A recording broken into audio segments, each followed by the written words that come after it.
Hello, and welcome back to U.S. History with me, Mr. Snyder. And today we are going to finish up World War II, talk about how the war ends and the Allies winning the war and celebrating. And without further ado, let's get started.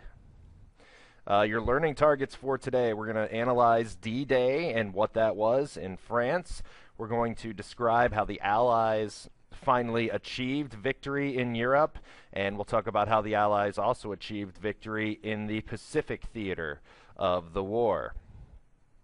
So here is a letter from General and Supreme Allied Commander Dwight D. Eisenhower to his U.S. forces, and it is codenamed Operation Overlord. Operation D-Day D-Day is the invasion of France, and it happens on June 6th, 1944. While the Soviet army marched through Poland and the Allies pushed north through Italy, Allied leaders finalized plans for the invasion of Nazi-occupied France and the liberation of Western Europe. The mission was codenamed Operation Overlord, but history would remember it as D-Day.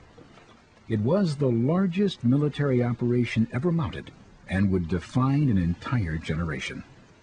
The Allies would mount a massive assault across the English Channel onto the Normandy coast.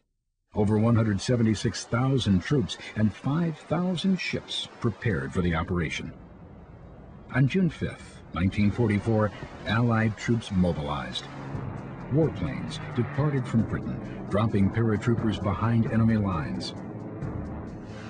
Allied bombers strafed the coastline.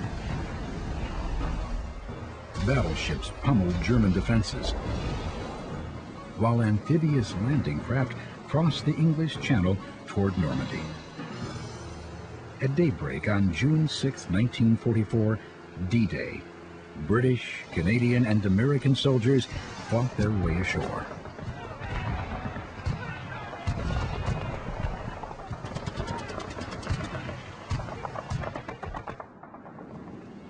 The Allies sustained heavy casualties, but managed to secure their beachheads, and the massive supplies needed to fight the ground war came ashore. President Roosevelt led the nation in prayer. Our sons, pride of our nation, this day have set upon a mighty endeavor, a struggle to preserve our republic, our religion, and our civilization, and to set free a suffering humanity. Within a month, there were 1 million Allied troops on the continent, fighting their way across France. As the Allies drew near to Paris, Hitler ordered the city burned. The German commander in charge refused, and on August 25, 1944, he surrendered the city to French resistance fighters.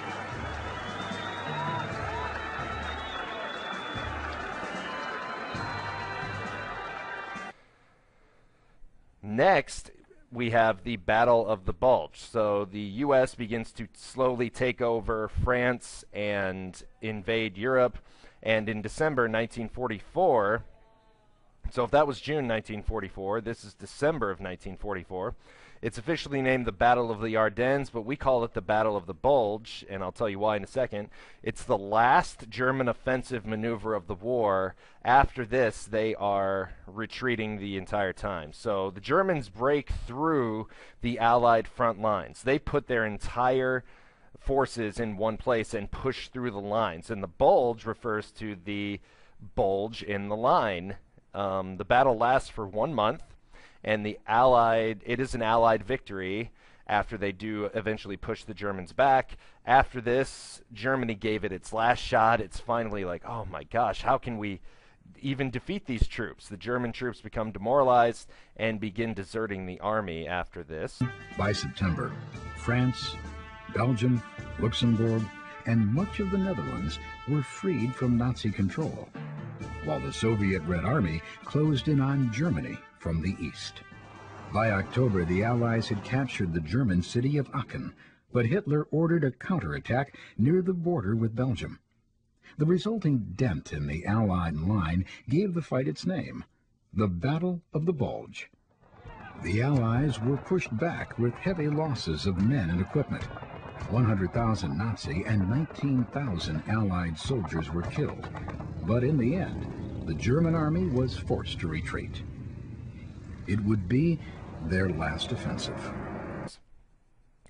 Something else that happens as the Soviets and the Americans are forcing their way to Germany, they begin discovering these Nazi death camps, revealing the horrors of the Holocaust to the world. The SS guards, or the secret police guards that were there, were working to burn and bury the evidence, but they ran out of times, and most camps were discovered and liberated. And we talked about that a little bit when we discussed the Holocaust. Finally, we get to Berlin, the German capital, and it was decided that since the Soviets have lost so much and sacrificed so much for this war, that they would be the first to reach Berlin. So they reached the capital on April 21st. And the German army during this time begins to panic and desert. Sadly, during this time, Roosevelt does not live to see this. He's elected to his 4th term, and he takes office in January, and he suffers a stroke and dies, I believe at his home in Georgia. And Harry Truman, then, who'd only been vice president for, a month or so, a couple months, had now becomes the 33rd president of the United States. So Harry Truman is now in charge of the U.S.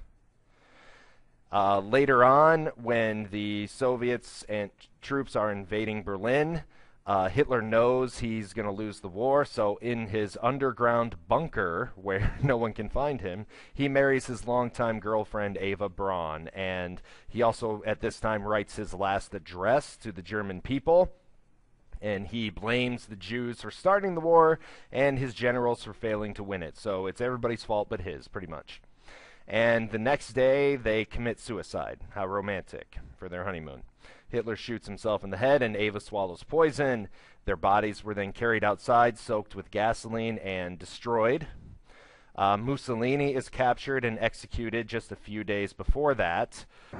Hitler's dream of a 1,000-year Reich was crumbling. His country was in ruin, shattered by the onslaught of bombing and shelling. Over 5 million of his soldiers had surrendered to the advancing Allied armies, and the German spirit was broken. On April 23rd, the Soviet army stormed the German capital of Berlin. In the face of defeat, Adolf Hitler took his own life rather than surrender. Here is a news flash. The German radio has just announced that Hitler is dead. It is declared VE Day, or Victory in Europe Day. May 8th, 1945, General Eisenhower, the supreme Allied commander of Europe, accepts the unconditional surrender of Germany and the Third Reich.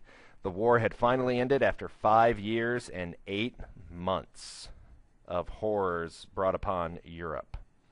So let's switch our focus to the Pacific realm now. Here's a picture of Eisenhower on the day, and on the day that World War II started, he wrote a letter to his brother and quoted and said, Hitler should beware the fury of an aroused democracy, talking about the United States. So in the Pacific, the U.S. strategy is called island hopping, and it involves avoiding the heavily defended Japanese islands and hopping around them, and taking the ones that are strategically still important but not defended as well.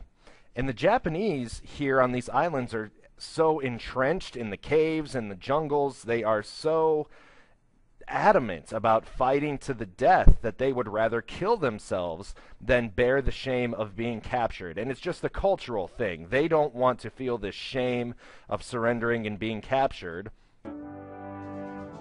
From that point forward, the United States was on the offensive. General MacArthur devised the strategy of island hopping to fight the Japanese in the Pacific. The U.S. would island hop past Japan's heavily defended islands and seize the more easily defeated outposts. There, the United States could build landing strips and employ air power to cut Japan's supply lines. By August 1944, the U.S. was island hopping steadily toward Japan, capturing Guadalcanal, Saipan, Tinian, and Guam. By October, the U.S. Navy reached the Philippines. In the Battle of Leyte Gulf, they fought the Japanese fleet in one of the greatest naval operations in history. The U.S. prevailed. General MacArthur had kept his promise to return. After the crushing defeat, the desperate Japanese began using what they called the Divine Wind. Kamikaze attacks. In these suicidal maneuvers, Japanese pilots dove onto Allied ships in bomb-loaded aircraft. Kamikaze attacks destroyed 36 U.S. warships, badly damaged 368 others, and killed over 5,000 sailors. But the Divine Wind failed to stop the Allied advance on Japan. Next, we have the horrible battles of Iwo Jima and Okinawa toward the end of the war. In February and March, Iwo Jima, we want to capture airfields that are on Iwo Jima and use them as a setup point for our planes. This is some of the fiercest fighting of the war on this island. Out of 21,000 Japanese soldiers, over 20,000 of them are killed and only 216 taken prisoner. Again, they would rather die than be captured. And Okinawa was not much better. It ends up having 66,000 dead Japanese soldiers at the end of the Battle of Okinawa. And we are going to base our invasion, our planned invasion of the Japanese mainland off of Okinawa. President Truman set November 1945 as the date for a land invasion of Japan. But to stage the attack, the U.S. would first need to capture the heavily fortified islands of Iwo Jima and Okinawa. Advanced air and naval bombardments were meant to soften enemy defenses for an amphibious invasion. But once on shore, U.S. Marines were forced to fight a terrifying war of attrition. Snipers fired on the advancing soldiers from hidden entrenchments. The Marines fought back using flamethrowers and hand grenades to destroy the underground enemy.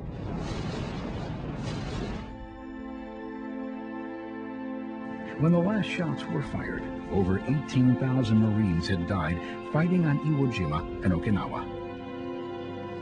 90,000 Japanese soldiers were dead. Over 100,000 Okinawans perished as well.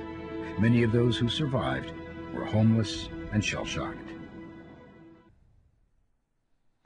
The Manhattan Project is the code name for the atomic bomb project. Albert Einstein had the ideas and the science behind this. He sends a letter to FDR in the early 1930s about the need to proceed with the atomic development, and FDR puts all his resources behind it. He gives it the highest national priority once we join the war. So the scientific research in the Manhattan Project was done by J. Robert Oppenheimer. It takes place at the secret Los Alamos laboratory in New Mexico. It cost $2 billion or $23 billion in today's money. And so that is a very expensive project, but it is aiming to win the war. And we successfully test our first nuclear weapon in the New Mexican desert on July 16th, 1945. It was equal to 20 kilotons of TNT, or dynamite. It's a very, very powerful weapon. As the U.S. marched across the sea toward Japan, daily raids by American B-29 bombers were destroying Japanese cities and killing thousands of civilians. In a single firebomb attack on Tokyo, over 100,000 innocent Japanese were incinerated. For Japan, defeat was inevitable, but the island nation refused to surrender. The mounting loss of life worried President Truman. Military advisors cautioned that 250,000 American lives could be lost invading Japan. Shortly after becoming president, Harry Truman learned of the Manhattan Project, a code name for the best-kept secret of World War II, a nuclear weapon powerful enough to destroy an entire city. testing in the New Mexico desert proved the atomic bomb not only worked, it was even more powerful than scientists predicted. President Truman was faced with a sobering decision. Use the horrible weapon to end the war, or risk the lives of countless Allied troops in a land assault on Japan. With the urging of top aides and military advisors, Truman decided to drop the bomb on Japan. The Allies issued a final appeal to Japan's military leaders to unconditionally surrender. This was known as the Potsdam Ultimatum. Still, Japan's military leaders remained defiant. At 2:45 a.m. on August 6, 1945, a B-29 bomber, the Enola Gay, headed out over the Pacific toward the Japanese military center of Hiroshima. At 8 o'clock, the atomic bomb dropped clear of the plane.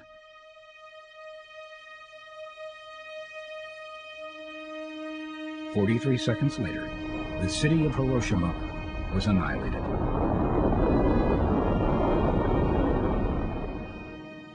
That afternoon, President Truman again called for Japan to surrender. When Japan failed to respond, a second atomic bomb was dropped on Nagasaki, leveling half of the city and killing more than 60,000. By the end of the year, the death toll had reached more than 200,000 from injuries and radiation poisoning caused by the two bombs. Finally, amid scenes of unimaginable death and destruction, Japan's Emperor Hirohito capitulated. I deem this reply a full acceptance of the Potsdam Declaration, which specifies the unconditional surrender of Japan. Why would we use this? There's an ethical debate going on, and here's Truman's rationale. The planned invasion of Japan from Okinawa would have killed a further, like on top of all the U.S. soldiers died, it would have killed 1 million more U.S. soldiers. We believe that the Axis scientists are developing their own atomic bomb, and we have no way of knowing how close it is to completion. And the question that it comes down to for Truman is, would you rather kill Americans or Japanese? And his answer is he needs to protect American citizens and kill the Japanese. And so the atomic bombing of Japan takes place. It's the only atomic bomb that one country uses on another in history. And it takes place in Hiroshima and Nagasaki. So on August 6, 1945, a military target in Hiroshima, the bomb's name was Little Boy, and it detonated over the city at 8:15 a.m. and kills 140,000 people by the end of 1945. Now, it killed a lot of people right away, instantly, but they also have to take into account the radiation poisoning from from the bomb. 90% of the city's buildings are damaged or completely obliterated. August 9th, the bombing of Nagasaki. It's also chosen as a military target. The bomb detonates over the city, Fat Man, at 11:01 a.m., kills 80,000 people at the end of 1945. Check out these stats. Generated heats of 7,000 degrees Fahrenheit and winds of 624 miles per hour, just from this atomic energy that we can create now. That is incredible. People would just be vaporized. I mean, this is a horrible, horrible way to die. And so on August 15th, 1945 is VJ Day, or Victory in Japan Day. Imperial Japan surrenders. They officially surrender on September 2nd and sign the treaty. And General MacArthur from the Philippines was there to accept on behalf of the Allies. And World War II is now officially over. And so it didn't take long for the war in the Pacific to end after the war in Europe. Here, I'll leave you with two quotes from J. Robert Oppenheimer after the Trinity test, a famous quote, and then a famous quote from Hirohito that kind of sheds light on the Cold War era that we're getting ready to discuss, beginning in Chapter 16.